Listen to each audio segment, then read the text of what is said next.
Namaku Hadi. Aku tinggal di daerah Bandung Timur. Aku adalah salah satu mahasiswa di sebuah universitas swasta di kota Bandung. Ini adalah pengalaman yang kualami sekitar 1 tahun yang lalu. Di mana saat itu,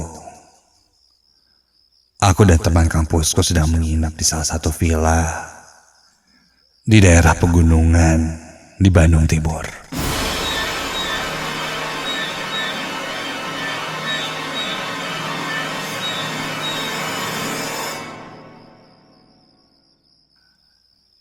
Villa ini bisa dibilang tidak terlalu besar.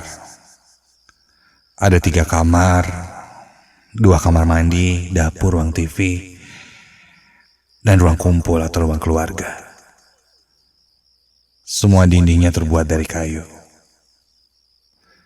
membuat suasana nyaman, hangat. Ditambah pemandangan sekelilingnya adalah pohon-pohon yang rindang, membuat tenang pikirku. Tapi memang villa ini bisa dibilang jauh dari mana-mana.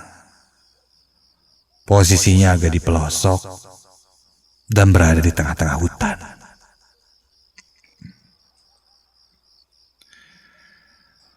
Malam itu, waktu sudah menunjukkan sekitar jam 10 malam. Untuk menghabiskan waktu berlibur, kami bermain games bersama, sambil mengobrol santai dan membahas kegiatan untuk besok pagi. Kebetulan salah satu temanku membawa PlayStation saat itu. Sudah pasti, kami pun larut dalam permainan PS ketika itu.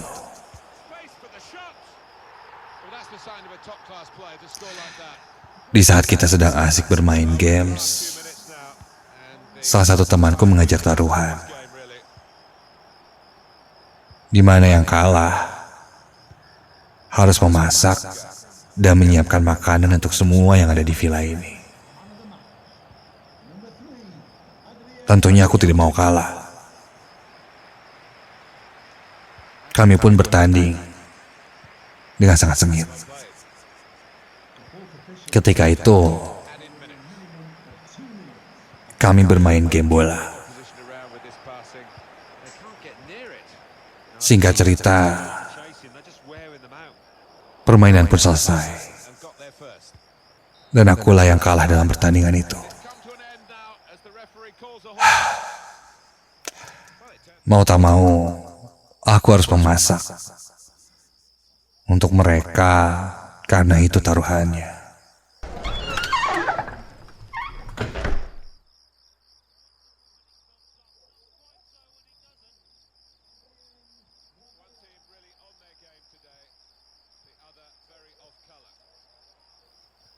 Dapur di villa ini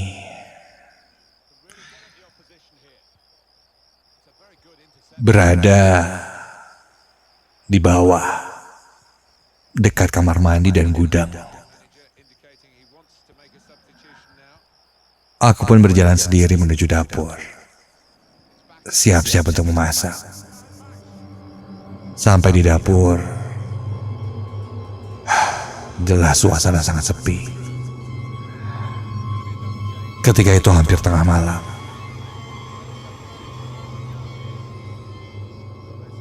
Dari lorong itu terdengar samar suara teman-temanku yang sedang bermain PS. Sudahlah. Aku pun mulai mencari bahan-bahan makanan yang sudah dibeli siang tadi dan mulai memasak.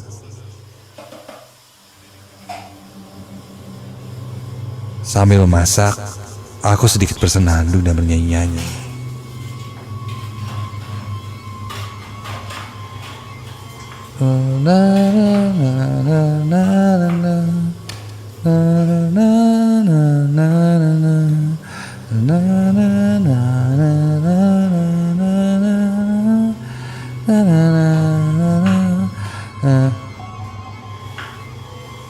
Sampai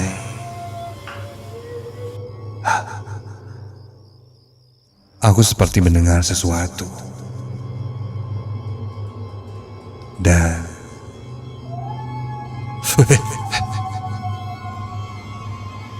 suara siapa tuh? Aku mendengar seperti ada suara perempuan yang sedang bersenandung. Refleks aku langsung melihat ke sekitar. Iya.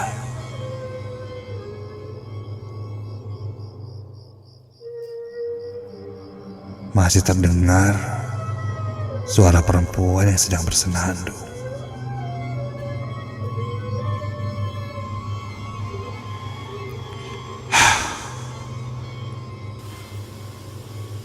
Aku berpikir itu mungkin teman-temanku yang sedang menjahiliku. Guys, udah deh. Ngeseng banget. Bukannya bantuin malah nakut-nakutin. Cuma nakut-nakutin. Gak takut gua. Woi. Aku pun sedikit teriak. Hingga salah satu temanku yang sedang berada di ruang TV langsung mendatangiku.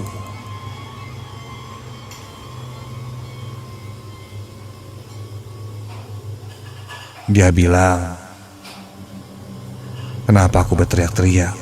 Karena dari sana tidak terdengar. Enggak, tadi gue bilang ke anak-anak tuh, bilangin juga deh, jangan pada jahil. Masih untung gue masakin juga. Dari sana. Gitu ucapku kesal pada temanku Samsul. Dia pun langsung kembali lagi. Tak lama, aku pun selesai memasak. Aku langsung memanggil teman-temanku yang sedang bermain PS untuk segera turun ke dapur dan mulai makan bersama.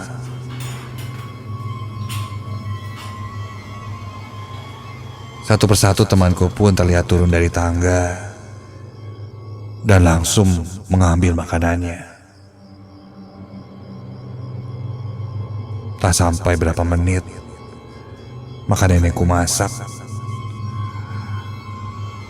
langsung habis seketika. Wajar, karena udara juga dingin, membuat kita jadi lebih sering lapar. Tak terasa malam pun berlalu. Kami pun masuk ke kamar masing-masing untuk beristirahat, mempersiapkan diri untuk besok pagi. Saat itu aku tidur di kamar yang ada di lantai 2 bersama Samsul, Irfan, dan Ian. Tak butuh waktu lama, mereka pun terlelap. Entah kenapa saat itu aku merasa tidak mengantuk. Aku merasa segar sekali.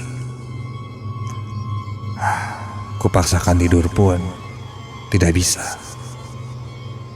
Dan ketika itu sudah hampir jam 12 malam. Suasana di villa saat itu terdengar sangat hening. Sesekali bisa ku dengar suara binatang-binatang malam dari arah luar jendela kamar ini. Karena sepi, aku pun mengambil handphoneku dan membuka sosial media ketika itu. Sampai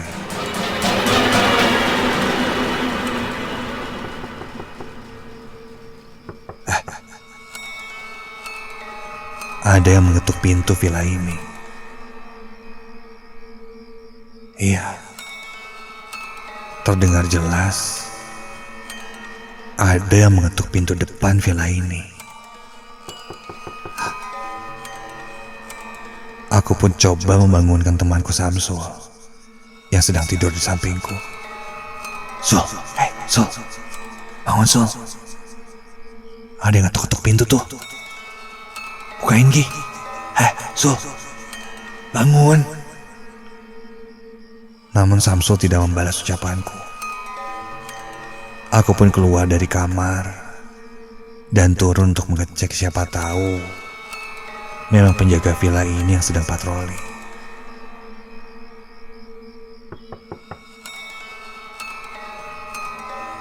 Suara ketukan pintu itu masih terdengar. Iya, bentar. Aku pun sampai di pintu depan. Dan ketika aku buka pintunya,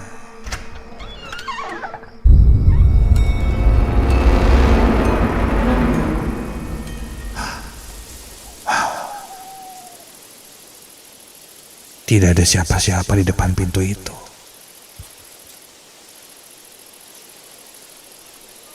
Yang kulihat hanya ada pepohonan besar yang ranting dan daunnya terkena angin hingga bergerak-gerak. Udara dingin pun lantas langsung menerpa wajahku.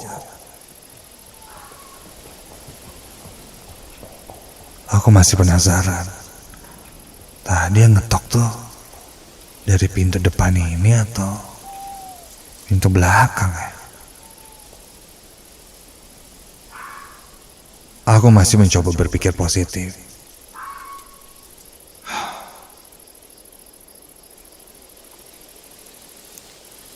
Aku segera menutup pintunya kembali. Dan ketika aku membalikan badanku,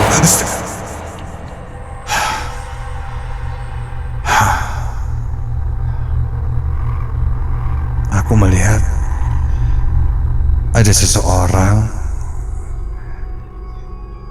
yang berdiri di dekat tangga. Karena ketika itu gelap, aku tidak bisa mengenalinya siapa.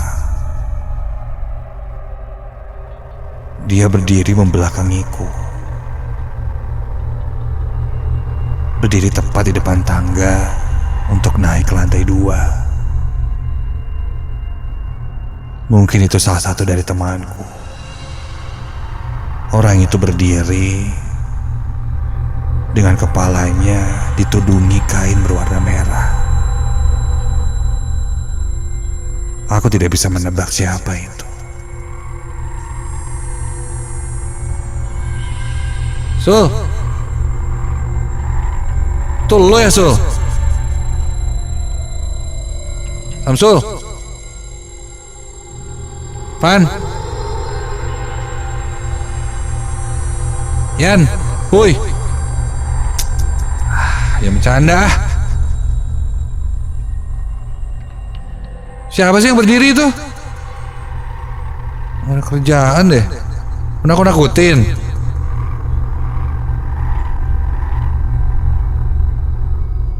Tidak ada jawaban apapun dari orang itu.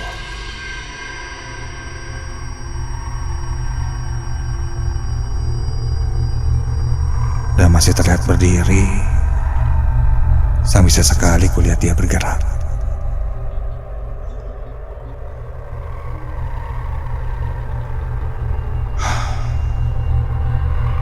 Aku pun berjalan mendekatinya, perlahan demi perlahan. Karena penasaran, aku melihatnya dari sisi sebelah kiri.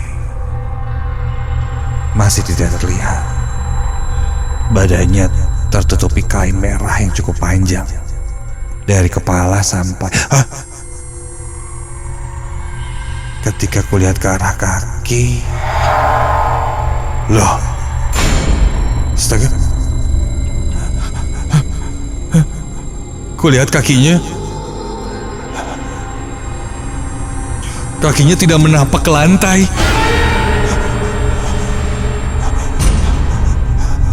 Aku pun langsung mundur perlahan. Hingga tiba-tiba terdengar orang yang ada di depanku itu berkata,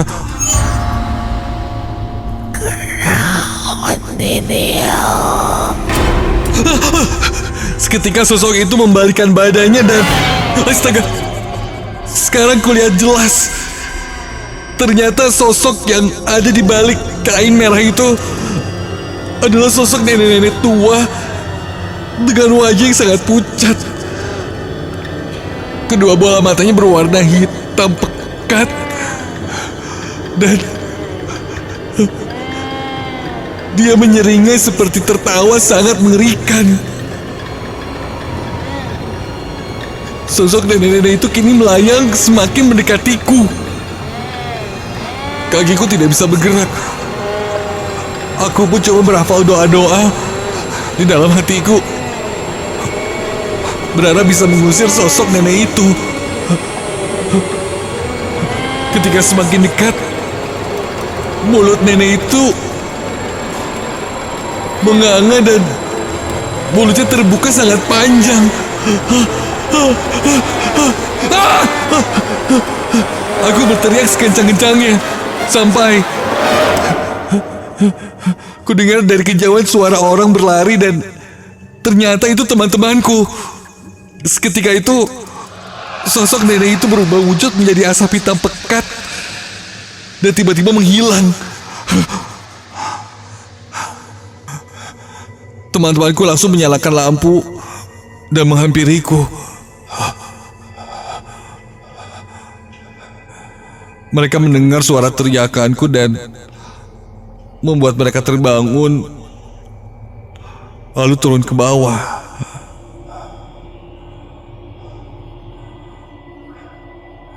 Mereka bertanya kenapa dan apa yang kualami. Aku yang ketika itu masih syok tidak bisa berkata apa-apa. Dan mereka pun membawaku ke kamar dan menyuruhku beristirahat. Keesokan paginya, aku langsung menceritakan apa yang kualami semalam. Dan ketika ku ceritakan, salah satu temanku juga bilang bahwa dia sempat mendengar sesuatu dan melihat yang janggal di villa ini. Ketika dia sedang berada di toilet belakang, dia melihat sesuatu. Namun ia menyimpannya sendiri dan ketika itu langsung tidur.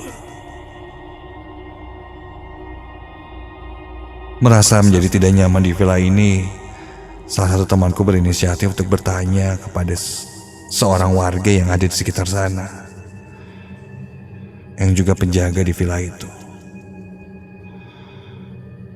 Penjaga itu pun mengatakan bahwa dulu pemilik rumah ini sebelum akhirnya dibeli menjadi villa, sepasang kakek dan nenek. Sebelum akhirnya mereka meninggal dunia dan dikuburkan tak jauh dari villa ini. Entah sosok nenek itu adalah nenek yang dulu tinggal di sini atau bukan, masih misteri bagiku. Namun memang sampai saat ini, jika aku mengingat lagi kejadian itu, mungkin gara-gara omonganku terlalu sompral. Yang pasti setelah kejadian itu, aku dan teman-temanku pun tidak melanjutkan untuk menginap dan memutuskan untuk pulang pagi itu.